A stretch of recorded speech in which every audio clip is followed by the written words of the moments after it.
गौरा बदल चंद चौपाई के पूर्व के चर्चा में हमारा कथा प्रसंग जो प्रारंभ हुआ था राजा रतन सेन के चित्तौड़ वर्णन से, चित्तौड़ त्याग के बाद पद्मिनी से विवाह का प्रसंग और पद्मिनी के विवाह के पश्चात पद्मिनी के साथ प्रेम विलास के समय उनके कक्ष में राघव चेतन व्यास का आना, राघव चेतन व्यास पर क्रुद्ध होना राजा का और राघव चेतन व्यास का चित्तौड़ त्याग करना और चित्तौड़ त्याग करने के पश्चात दिल्ली में अलाउद्दीन खिलजी बादशाह के यहाँ उनके राज्य में आना और अपनी योग्यता के बल पर अलाउद्दीन खिलजी के दरबार में अपना स्थान बनाना,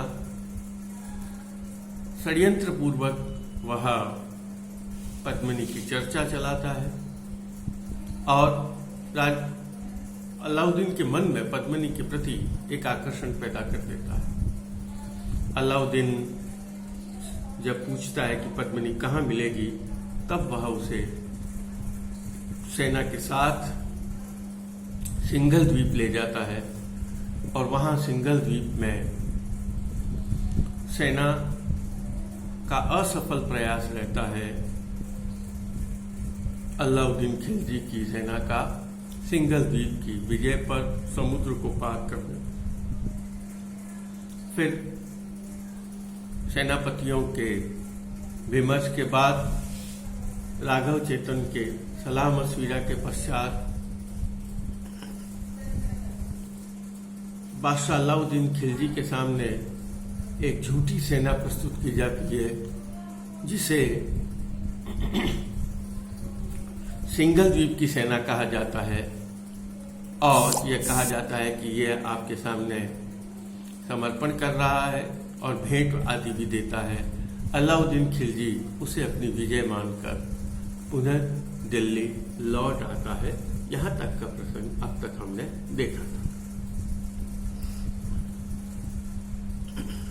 जब अब आज उससे आगे की बात, जब अलाउद्दीन खिलजी दिल्ली लौट कर आता है तब उसका बहुत ही सम्मान किया जाता है, जगह जगह गुलालें उछाली जाती है। सभी लोग जो उमराव हैं, सरदार हैं, मल्लिक हैं, रानियां हैं, शहजादे हैं, हिंदू मुसलमान जितने भी लोग हैं वो सभी आकर मिलते हैं।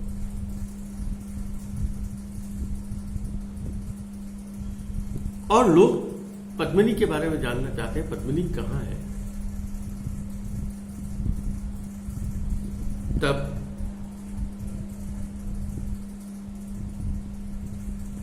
राघव चेतन व्यास यह कह देता है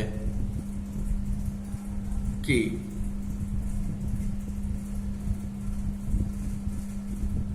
हमने तो विजय प्राप्त कर ली है और बहुत संपत्ति प्राप्त कर ली है।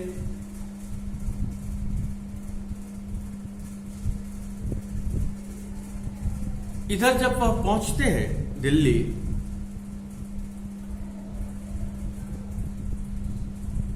और बिना पद्मिनी के विवाह के पहुंचते हैं, तब उनकी रानियां, बेगमें, यह भी सभी मिलकर उससे प्रश्न पूछती, पद्मिनी कहाँ है, आप विवाह करके आए, मुझे बताइए।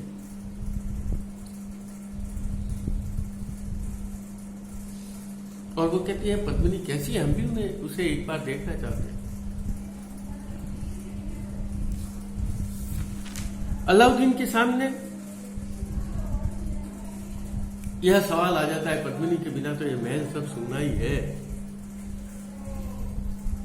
और तुम तो बिल्कुल बिना पद्मिनी के रह रहे हो। और जब लोग इस तरह की बात करते हैं तब अलाउद्दीन के मन में बहुत क्रोध आता है और वो तुरंत राघव चेतन व्यास को अपने यहां बुलाता है और राघव चेतन से पूछता है कि सिंघल द्वीप के अलावा और कहां पद्मिनी है, मुझे बताओ।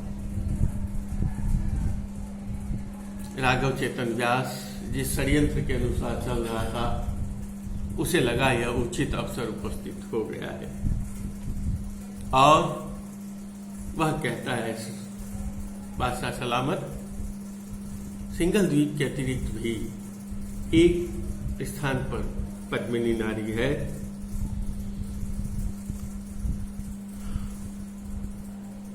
और उसने कहा कि चित्तौड़ राज्य जो है, क्या इस पर लिखा विंध्याचल पर्वतों के बीच में, वहां बहुत ही विषम स्थान पर यह राज्य बना हुआ है और राजा रतन सेन वहां राज्य करता है। बहुत ही वीर साहसी राजा है और उसकी जो पटरानी है वह पद्मिनी है। उस पद्मिनी को प्राप्त करना इतना मुश्किल है जैसे कोई शेष नाग के फन से मणि निकालना, और कोई भी उसको प्राप्त नहीं कर सकता। तब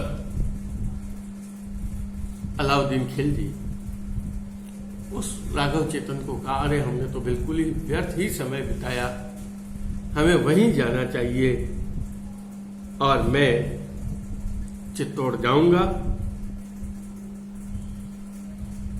और खड़े खड़े, वो इशारा करता, वे खड़े खड़े उस गढ़ के राजा को जीवित पकड़कर पद्मिनी को लेकर आऊंगा। इस संकल्प के साथ राजा रतन सेन पर आक्रमण करने के लिए बादशाह अलाउद्दीन अपनी सेना को लेकर प्रस्थान करता है। यह जैसे काव्यों में हमारे वर्णन किया जाता है, वासुकी नाग का सर ही हिलने लगा और इस प्रदेश में यह सूचना आई, यह फैलने लगी कि अलाउद्दीन खिलजी आक्रमण करने जा रहा है। अलाउद्दीन खिलजी चित्तौड़गढ़ की तलहटी में आता है और उसके साथ 27 लाख 27 लश्कर लार के साथ है। लार का मैंने साथ, उसके 27 लाख सेनाएं साथ है। हाथी है, घोड़े हैं, सुभट वीर है, गोला बारूद भी है। चारों वीर की वीर, सैनिक की सैनिक, गोले, बंदूकें, तोपें, ये सब कुछ दिखाई दे रही। और एक बार यदि वहां कोई पहुंच जाए तो उन सबसे पार पाना बहुत मुश्किल है। और रणबाद्यों की बहुत तीव्र ध्वनि हो रही है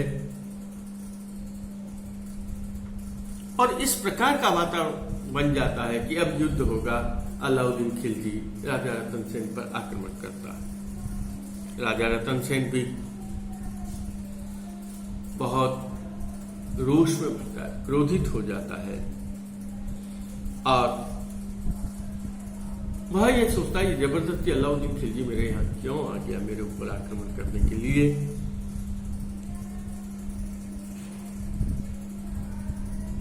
वह भी अपनी सेना को तैयार करता है और यह कहता है कि आ गया तो ठीक है, अब इसको भागकर जाने नहीं देना है और इसको मैं बिल्कुल सही स्थान पर पहुंचाऊंगा। मैं इसे अपने हाथों की कला को दिखाऊंगा। और यह भी कहता है, दिल्लीपति तू ये मत सोचना कि मैं तेरे ऊपर आक्रमण नहीं कर पाऊंगा, मैं तेरे ऊपर बहुत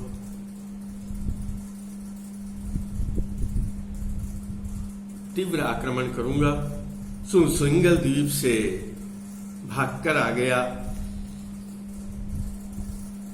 यह तेरे को बहुत मैं शाबाशी देता हूं कि तू अब यहां से भी भाग कर जाएगा, लेकिन अब यहां से मैं तुझे भागने नहीं दूंगा।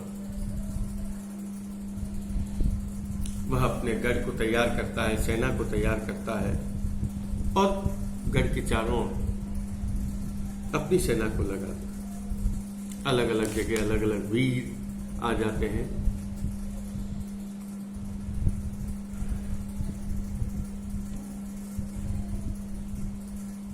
और एक तरह से युद्ध प्रारंभ होता है।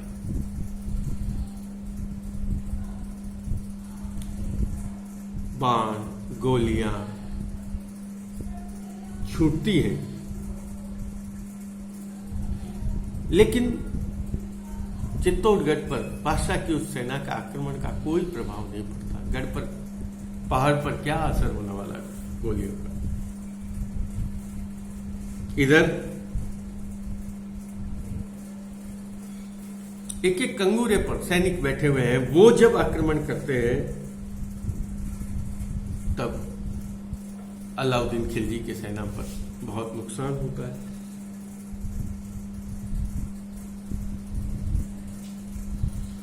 इधर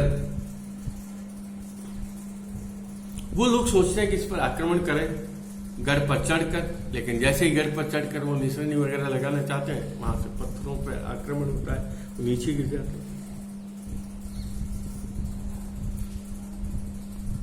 अलाउद्दीन की सेना पर, अलाउद्दीन की सेना का बहुत नुकसान हो जाता है। अनेक वीर योद्धा मारे जाते हैं और योद्धाओं का साहस भी जवाब देना लगता है। सेना भी घबराने लग जाती है। अलाउद्दीन भी स्वयं भी यह सोचने लगता है अब क्या होगा।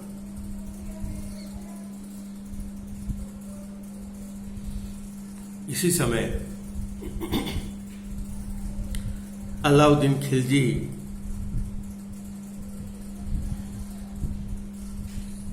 और राघव चेतन व्यास के बीच में यह वार्ता होती है और वह कहता है कि तुम मुझे ऐसी बात बताओ जिससे ऐसा लगे कि राघव चेतन व्यास से कि मैं बिना सेना के इस युद्ध को जीत सकूं। मैं पद्मिनी को, जो मैं जिस उद्देश्य से आया हूं, वो उद्देश्य प्राप्त कर सकूं।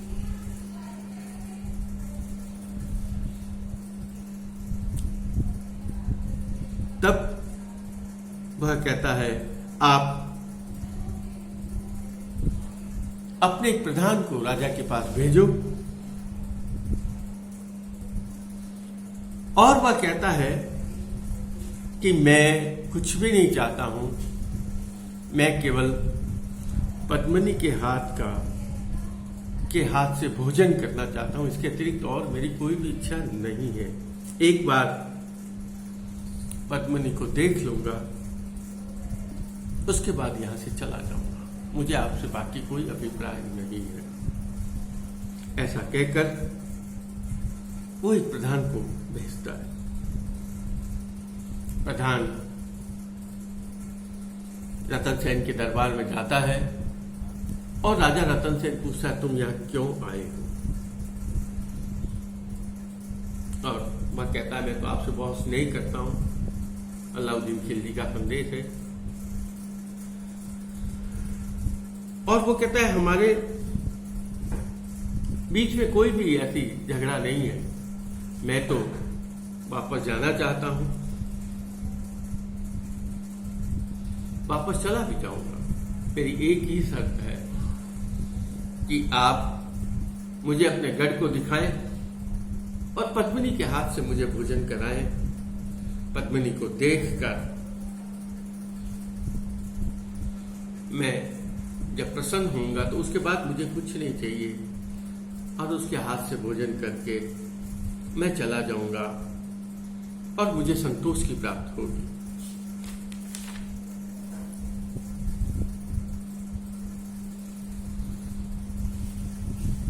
तब उसने कहा,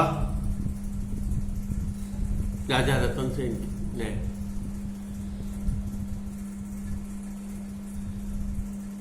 कि ठीक है, हमें आपका, वो भी अपने, राजा रतन सेन भी अपने सरदारों उमराओं से बात करता है और यह कहता है कि वह हमसे आकर अपने घर में मिलना चाहता है और वह वचन दे रहा है कि मैं उसको देख कर चला जाऊंगा, तब यह कहा जाता है कि आप बहुत थोड़ी सेना के साथ हमारे यहाँ आए और हमारे यहाँ आकर आप भोजन कीजिए।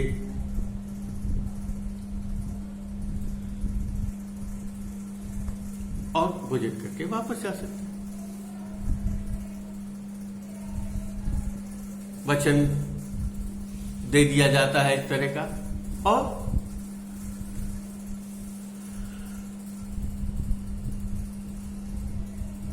अलाउद्दीन की अपने सैनिकों के साथ आता है। अलाउद्दीन के मन में छल छद्म है, जबकि राजा रतन सेन के मन में कोई भी छल छद्म या कपट नहीं है। वह जानता है कि अलाउद्दीन खिलजी जैसे उसने कहा है, वचन दिया है, इस तरह से वो भोजन करके चला जाएगा। इसलिए वो दरवाजों को खोलता है, घर के पौलों को खोलता है और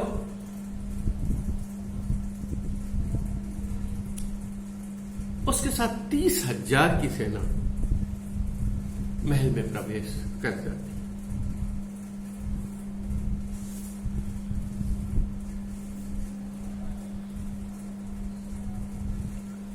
राघव चेतन व्यास भी उस अलाउद्दीन के साथ, सेना के साथ प्रवेश कर जाता है और वह इस छल छद्म के साथ प्रवेश करता है कि कोई भी उसे नहीं देख पाता। और जब इतनी बड़ी सेना आती है, तब राजा रतन सेन के मन में थोड़ा सा क्रोध आता है और उसे कहता है, हमने तो आपको बहुत थोड़े लोगों के लिए कहा था, आप तो इतनी बड़ी सेना लेकर आ गए। तब बादशाह ये कहता है, नहीं नहीं, ये कोई युद्ध करने के लिए नहीं आए हैं, ये तो आपके गढ़ को देखकर वापस लौट जाएंगे। हमारे मन में कोई भी छल छद्म नहीं है और जो हमने वचन दिया है उस वचन का पालन होगा। तब रतन सेन कहता है, आप तो 30,000 के साथ आए और ऐसा लगता है आपके मन में कोई खोट है। तब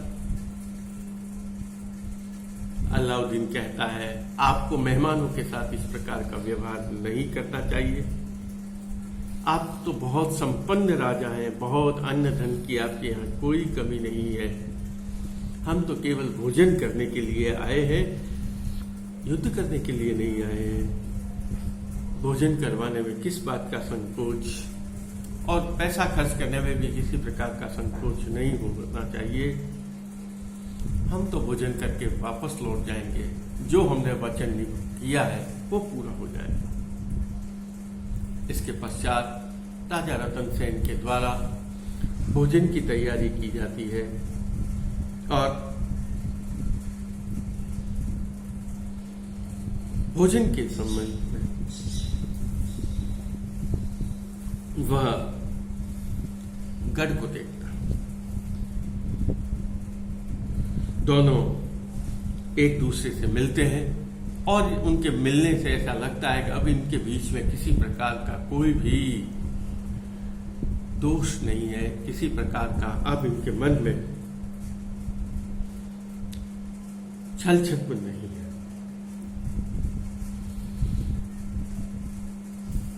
राजा रतन सेन रानी पद्मिनी को कहता है, तब रानी पद्मिनी कहती है, मैं अपने हाथ से भोजन नहीं कराऊंगा, मेरे दासियां भोजन करवाएंगी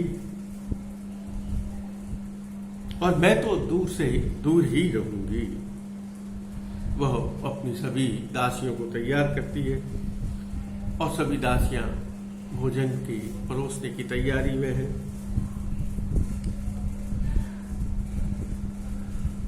जब भोजन तैयार होने लगता है तब दिल्लीपति को बुलाया जाता है। बहुत अच्छे से आसन आदि लगाए जाते हैं अलग अलग जगह मूर्तियां, पुतलियां, दासियां खड़ी हैं जो सभी को हवाएं डाल रही है। वहां बहुत सुगंधित वातावरण है और बहुत सुसज्जित राजा का महल है। राजा रतन सेन के इस वर्णन को देखकर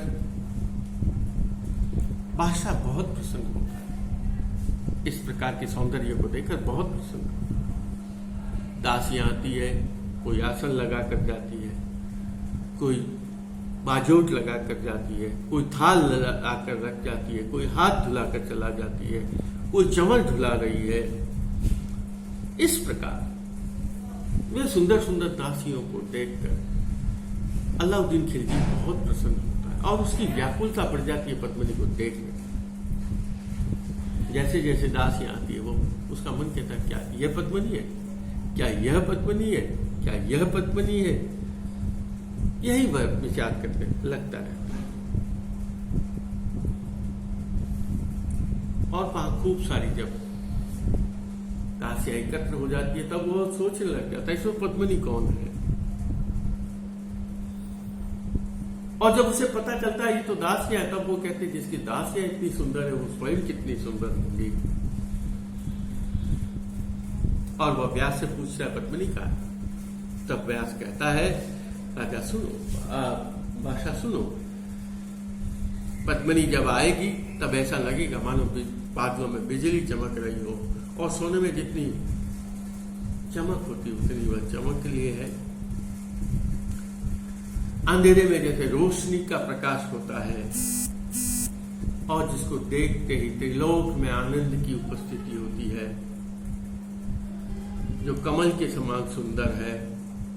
जिस प्रकार कमल को भंवरे नहीं छोड़ते, ठीक वैसे ही उसके सौंदर्य को वो नहीं छोड़ते। और वो आएगी तब आपको छुप कर नहीं रहेगी, वो आपके सामने प्रकट हो जाएगी। तब अलाउद्दीन कहता है ये दासियां कितनी धन्य है जो कि पद्मिनी के पास हर समय रहती है और जो पद्मिनी के देह को, उसकी सौंदर्य को निहारती है और वह इधर उधर उसके महलों में देखता रहता है।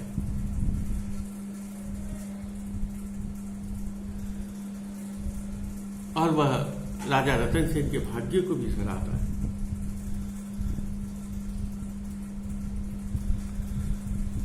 अब वह पद्मिनी के अलावा और किसी को नहीं देखना चाहता।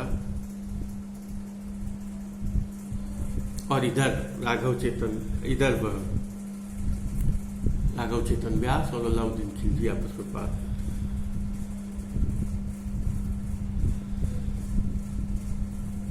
तभी झरोखे में आकर रानी पद्मिनी बैठती है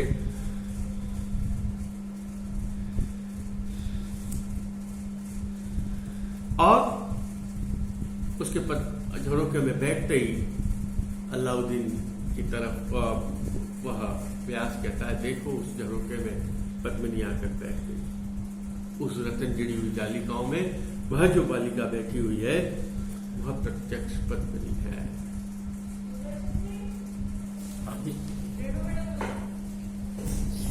और वह कहती है यह पद्मिनी, वह कहती है पद्मिनी कहूं, रंभा कहूं, क्या कहूं। इसका रूप बहुत सुंदर है और इसके अंगूठे के बराबर भी अन्य सुंदरता नहीं है।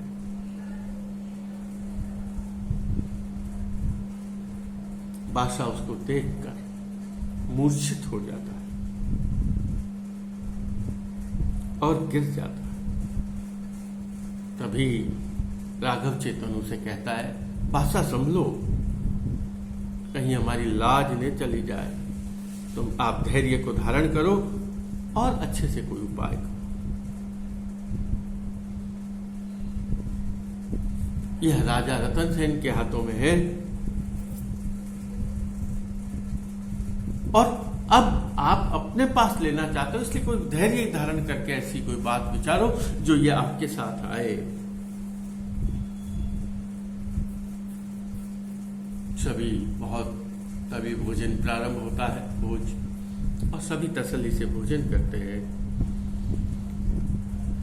राजा रतन सेन उनकी बहुत आतिथ्य करता है और भोजन के पश्चात तांबूल आदि भी दिए जाते हैं और उन्हें बहुत सुगंधित द्रव्यों से सुसज्जित किया जाता है और उन्हें बहुत वस्त्र आभूषण आदि भी भेंट किए जाते हैं।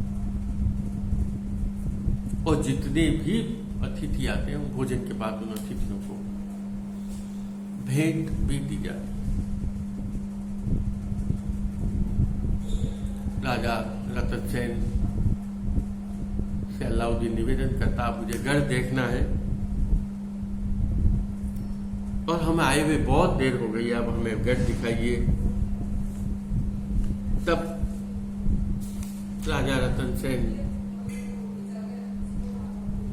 उसका गढ़ देखता है,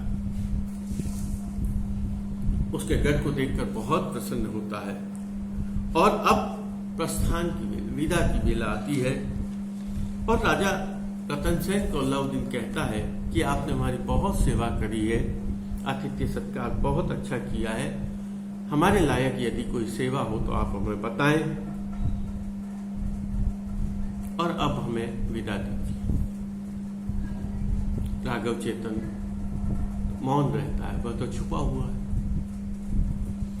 और राजा रतन सेन से अलाउद्दीन कहता है, आप हमें विदा करने के लिए थोड़ा सा हमारे साथ चलिए, जिससे हमें और प्रसन्नता प्राप्त हुई हो। और ऐसा निवेदन करके राजा रतन सेन और अलाउद्दीन खिलजी दोनों साथ साथ निकलने लगते। राजा रतन सेन के मन में किसी प्रकार का कोई बुरा भाव, कोई संभावना नहीं है, जबकि अलाउद्दीन पूरा कपट को लेकर चलता है। तभी राघव चेतन इशारा करता है और अलाउद्दीन इस बात को समझ जाता है।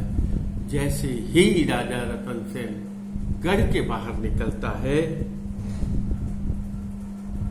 बादशाह अपनी सेना को आवाज देता है, सभी सैनिक एक हो जाते हैं और वो राजा रतन सेन को पकड़ लेते हैं। अभी तक जहां आनंद का वातावरण छाया हुआ था, वहां एकदम उदासी हो गई, रोष हो गया, वातावरण में एकदम परिवर्तन हुआ। यह लगा कि क्या हो गया, अब तक जो मित्र की तरह थे वो एकदम अलग हो गए।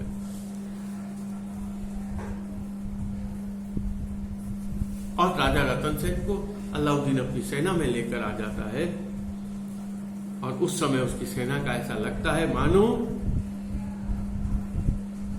कवि कहता है जिस प्रकार उस सेना से घिरा हुआ राजा रतन सेन इस प्रकार दिखाई देता है मानो सूर्य को राहु ने ग्रस लिया हो, ग्रहण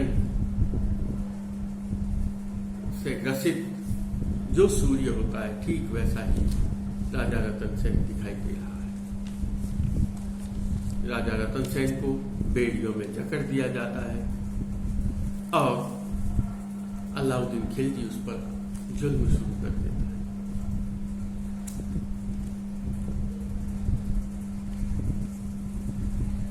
इधर चित्तौड़गढ़ में भी यह बात पहुंच जाती है कि बादशाह ने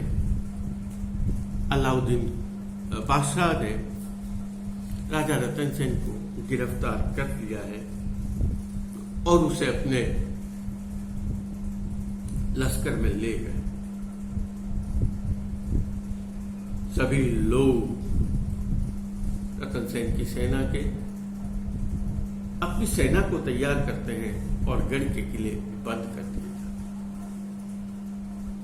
गढ़ में बहुत चिंता होने लग जाती है। ऐसा लग रहा है, जहां कवि कह रहा है कि जिस प्रकार गज को ग्राह ने ग्रस लिया था उस समय जैसी वेदना हुई, ठीक वैसी वेदना यहां भी दिखाई दे रहे हैं।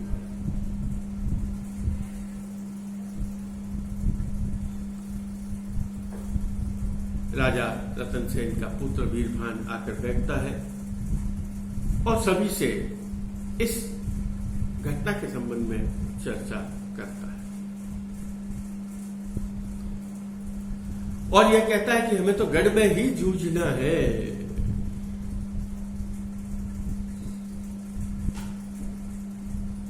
क्योंकि अब हमारा राजा तो है नहीं और बिना राजा हम सेना से युद्ध कैसे करें, बिना नायक के ये सेना युद्ध कैसे करेगी। हम सब मरना तो चाहते हैं, हम मर भी जाएंगे, लेकिन इस मरने का उद्देश्य क्या है, इसका फल क्या प्राप्त होगा, इसलिए हमें केवल मरना नहीं है। अब हमें सोचना यह है कि इतनी विशाल सेना है अलाउद्दीन की, जिससे किस प्रकार पार पाया जाए। और इस प्रकार उसकी सेना इस संकट को टालने के लिए, राजा को छुड़वाने के लिए विचार विमर्श करने लग जाती। तभी जब यह विचार विमर्श चल रहा होता है, अलाउद्दीन का खिलजी का एक दूत महादरबार में उपस्थित होता है और आकर कहता है, हमको नारी दियु पद्मणि जिम हम छोड़ा तुमनो धनी। हमें पद्मनी नारी दे दीजिए, फिर हम आपके राजा को छोड़ देंगे, नहीं तो हम राजा को भी मार देंगे और आपके देश को भी आक्रमण कर लेंगे और सबको बंदी बना लेंगे, सब पर विजय प्राप्त कर लेंगे। और यदि आप हमें पद्मनी को दे देते हैं तो आपका गढ़ भी बच जाएगा, आपका राजा भी बच जाएगा, नहीं तो हम राजा को मार देंगे, गढ़ पर विजय प्राप्त कर लेंगे और पद्मनी को भी प्राप्त कर लेंगे। इसलिए आप जो कार्य करना चाहते हैं आप हमें तुरंत बताइए।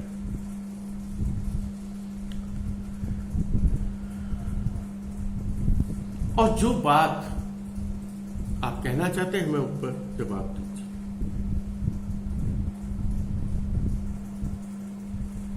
और यह कहते हैं आप यहाँ के मेवाड़ के सरदार, चित्तौड़ के सरदार, कि आप हमें कुछ विचार करने के लिए समय दीजिए। और उसे कहते आप थोड़ा रुकिए हमारे। और सभी लोग इस संबंध में विचार करना लगते हैं। यहां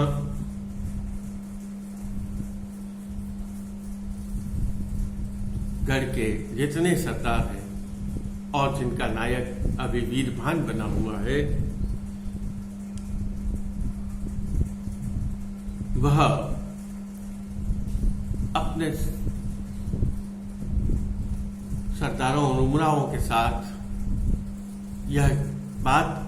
यह निश्चित कर लेता है कि हमें पद्मनी को सौंप देना है। उसके मन में यही है बात कि यदि पद्मनी वापस अलाउद्दीन के पास चली गई तो मेरी मां पुनः पटरानी बन जाएगी और वह इस तरह से बात को समझाता है कि केवल पद्मनी के जाने से राजा भी बच जाएगा, देश भी बच जाएगा, सब कुछ बच जाएगा। और अब हमारे लिए देश में यही उपयुक्त है, हमारे देश के हित के लिए, राज्य के हित के लिए यही है कि अलाउद्दीन खिलजी को, जो बादशाह है दिल्ली का, उसे पद्मनी को हमें सौंप देना चाहिए। यह सूचना रानी पद्मिनी के पास पहुंच जाती और जब यह सूचना उसके पास पहुंच जाती है तब वह बहुत दुखी होती है और वह यह कहती है, मैं चाहे अपनी जीभ को काट लूंगी, अपने देह को समाप्त कर लूंगी, लेकिन इन असुरों के घर पर मैं नहीं जाऊं। अब वह कहती है राजा को कैसे बंधनों में बांध दिया है अलाउद्दीन ने। और राजा के पीछे देखिए लोग क्या विचार कर रहे हैं। मुझे ऐसा लगता है कि यहाँ के जितने वीर हैं वो सत्यहीन हो गए, उनमें अब स्वाभिमान समाप्त हो गया। मातृभूमि की रक्षा, स्त्रीय गौरव, जाति गौरव की रक्षा का भाव खत्म हो गया है। और मैं अब किसके सामने जाकर, राजा है नहीं, मैं अपनी व्यथा किसके सामने बात को कहूं। मेरे जीवन में यह ऐसा समय उपस्थित हुआ है कि मैं किसी की भी शरण लेने की स्थिति में नहीं हूं। हे भगवान, अब मेरे जीवन में क्या होगा। वह कहती है, हे जगदीशी करी जय किसु, देखू संकट आप जिसु। हे भगवान, मेरे सामने अब कैसा संकट उपस्थित हुआ है और मैं अब इस संकट से किस प्रकार मुक्ति प्राप्त करूंगी। आज इतना ही। धन्यवाद।